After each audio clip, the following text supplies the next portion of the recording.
بسم الله الرحمن الرحيم. السلام عليكم ورحمة الله تعالى وبركاته. أنا جو فيصل محمود أحمد. ما أنت وحن هل كان كسي وضي دونا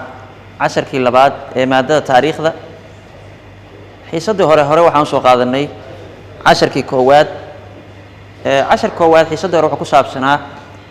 محل هذا دجال كيلو بعد أدونك قيحت كساب سن سيدو كله حيصد روح عن سوق أرجني صوبه دليل دجال كيلو بعد أدونك sababihii tooska ahaa iyo sababihii aan tooska ahayn ugu dambeyn mowduucii ugu dambeeyay qodobkii ugu dambeeyay aan ka soo sheekeynay xiisadii shalay wuxuu ahaa sababtii tooska ahayd ee dagaalka labaad ee adduunka dhalisay oo sababtay intaas oo quwadooda adduunka ah inay iska hor yimaadaan sababtaas oo ahayd Adolf Hitler oo hogaaminayay Jarmalka Naaziga ah inuu weerar ku qaado wadanka la yiraahdo Poland marka arintaana waxay kaliftay baa la yiraahdaa weerarkaas oo uu qaaday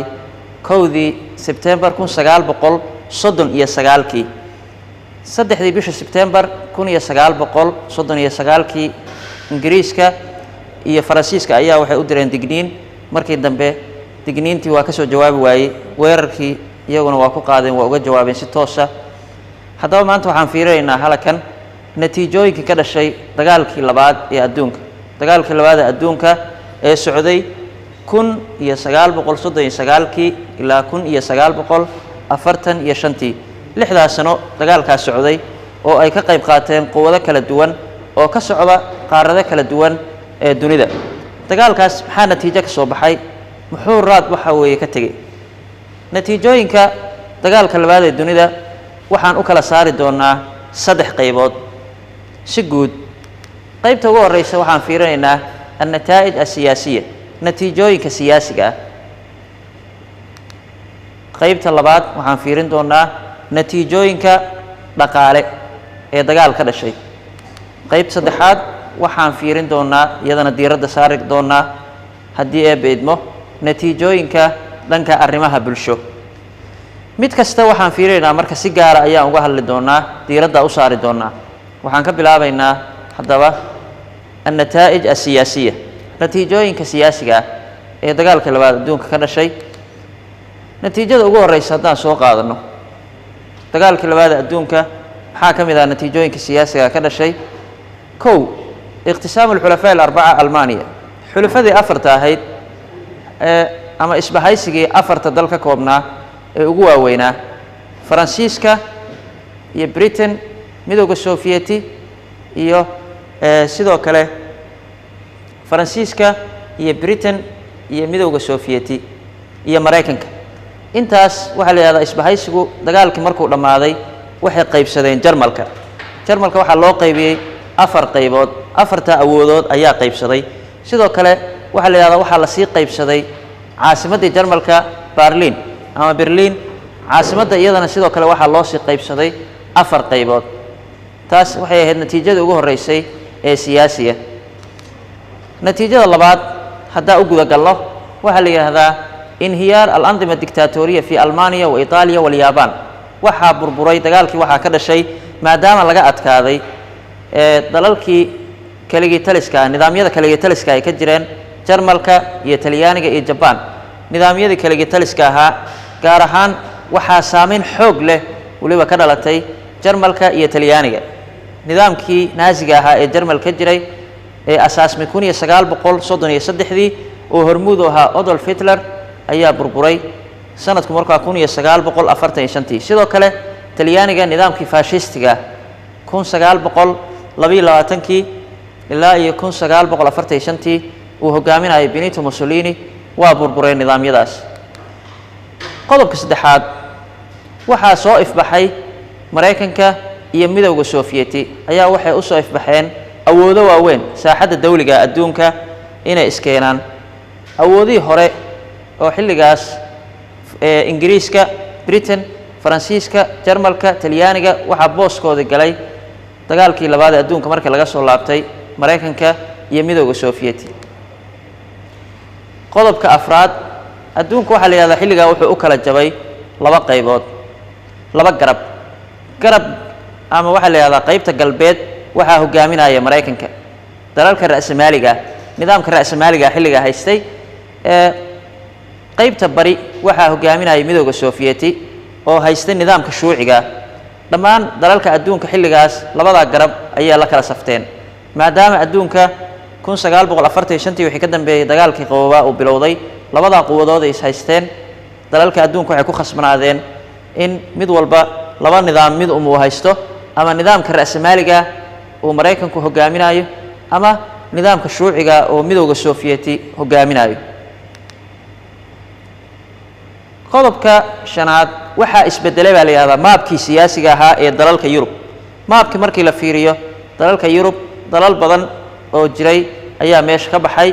dalal badan xuduudo ay lahaayeen ayaa la yiraahdaa wax badan baa iska bedelay dhammaan waxa la yiraahdaa dalalka Yurub xuduudahoodii sidii hore ayuu ku noqday markii laga reebo baa la yiraahdaa wadanka Poland inta kale waxa la yiraahdaa xuduudaha ay lahaayeen waa soo cishteen qodobka ugu dambeeya ee natiijooyinkii siyaasiga ah ee ka dhashay dagaalkii labaad ee dunida waxa la asaasay ururka qaramada midoobay munadamada umam mutaxida 1945 ayaa la asaasay shirkii caanka ahaa ayaa lagu asaasay San Francisco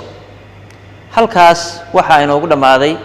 natiijooyinkii siyaasiga ahaa ee dagaalkii labaad ee adduunka ka dhashay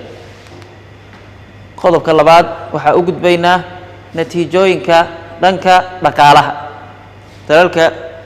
dagaalka ka qayb qaatay kuwii laga adkaaday laga guuleystay iyo kuwii guuleystay dhaqaalahooda dagaalku saameyn ma ku yeeshay waa ku yeeshay natiijooyinka marka ka dhashay waxa kamid ahaa ayaa la yiraahdaa natiijada ugu horeysa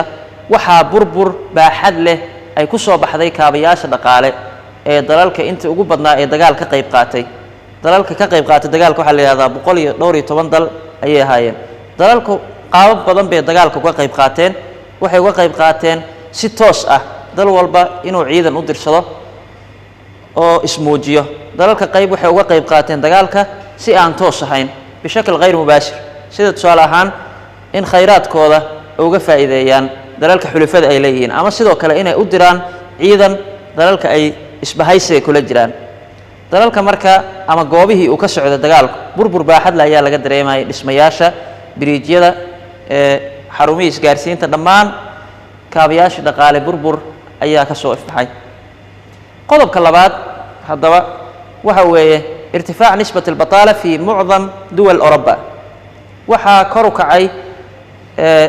tirada shaqo la'aanta ama dadkii baaga muddada ahaa dalalka Yurub baaga muddo fara badan baa ka soo baxday dad badan oo shaqo la'aan ah maadaama wadanku dagaal uu saameeyay dagaal laga soo baxay qodobka saddexaad waxa hoos u dhacay baa la yiraahdaa wax soo saarkii warshadeed iyo wax soo saarkii beeraha gaar ahaan markii la eego arintaa waxay si aad u sii saameysay dalalkii laga guuleystay dagaalka qodobka afraad waxa kor u kac laga dareemay aad u baaxad leh sicir barar ayaa ka dhacay dalalka Yurub sidoo kale waxa baahay faqri saboolnimo ayaa soo baxday bulshada dhexdeeda ugu dambeyn adduunka waxa la yiraahdaa dhaqaalihiisa waxa gacanta ku dhigay Mareykanka iyo midowga Sofiyeeti hore waata uga soo sheekeynay waa labadii quwadood ee dagaalkii labaad adduunka markii laga soo laabtay adduunka xoog ku qabsaday qaybta saddexaad baa u gudbaynaa natiijooyinka horena waxa uga soo sheekeynay natiijooyinka dhanka siyaasiga arrimaha siyaasiga tii labaad waxay ahayd natiijooyinka dhaqaalaha dhanka dhaqaalaha qaybta saddexaad ayaa hadda maraynaa natiijooyinka saddexda qaybood ayaa u qaybinay النتائج الاجتماعية نتائج اجتماعية waxa la yiraahdaa natiijooyin si xoog leh waxa way saameyn ku yeelanaysa taabanaysa bulshada ama dadka nataa'ij ijtimaaciya sidoo kale waxa la yiraahdaa nataa'ij bashariya labadaba waa isku mid dadka maxaa saameyn gaaray dagaalku intuu socday waxa la yiraahdaa waxa lagu dilay in ka badan 60 milyan oo askar ah iyo shacab rayida intii dagaalka uu socday dad badan baa waxyeelada dagaalka soo gaadhay dilka markii la fiiriyo waxa la yiraahdaa 60 mararka qayb waxay gaaraan baa la yiraahdaa 80 milyan oo qof dadka dagaalka ku dhintay laba qaybood baa marka loo kala saaraa si guud aljunuud waxa la yiraahdaa ciidamada madaniyiinna waxa la yiraahdaa dadkii shacabka ahaa ee rayidka ahaa ee aan dagaal ka qayb galin qodobka labaad waxaa ku barakacay dagaalka kumanaan dada goobaha kala duwan uu dagaal ka socday dad badan ayaa dhulkooda ka tegay meelo kale u barakacay qodobka saddexaad dagaalka waxaa la yidhaahdaa dhaawacyo fara badan dad badan ayaa ku dhaawacmay oo rayid ah iyo ciidanba si guud waxaa la yidhahdaa waxaa kor u kacday percentage-ka dadka naafada dagaalka markii laga soo baxay waxaan fiirinaynaa marka si guud jaantuskan soo socda wuxuu caddayn doonaa khasaarihii nafeed ee dalalka labadii isbahaysi ee dagaalka iska soo horjeeday dalalka xulafada alxulafaa iyo almixwar dagaalkana waxaa la yidhahdaa waxaa ku adkaaday dalalka xulafada haddaba marka maxaa waxyeello inta ka soo gaadhay percentage ahaan markii loo eego boqollayda waxaa la yidhahdaa intaas waxay caddaynaysaa jaysh duwal alxulafaa ciidanka dalalka xulafada waxaa la yidhahdaa waxaa ka dhintay boqolkiiba 25 dagaalku intuu socday intaana waxaa la yidhahdaa qaybtaas buluugaas cirka u eg wuxuu caddaynayaa tiradii boqolkiiba intee dad shacaba rayida dalalka xulafada kaga dhinta dagaalka waxaa la yidhahdaa waa boqolkiiba 58 qof qaybtaas jaallahana waxay caddaynaysaa waxyeelladii dalalka mixwarka soo gaadhay oo dagaalka lagaga adkaaday halkaa waxaa ku cad ciidanka boqolkiiba 13 ayaa naftooda ku waayay dagaalka boqolkiiba 4 markii la yidhaahdo dadkii rayidka ahaa ee dagaalka wax ku gaareen haddaba marka gabagabada su-aalo ayuu casharku leeyahay su-aalahaas ayaa la rabaa in dhammaan ardayda laga jawaabo su-aalahaas su-aasha ugu horeysa waxaa caddaysaa alxarb alcaalamiya aaniya maxaa laga wadaa alxarb alcaalamiya aaniya maxaa la yihahdaa dagaalkii labaad adduunka muxuu yahay su-aasha labaad ka sheekay sababihii ugu caansanaa ee dhaliyey dagaalkii labaad ee dunida su-aasha saddexaad maxay ahayd sababtii tooska ahayd ee dhalisay dagaalkii labaad ee adduunka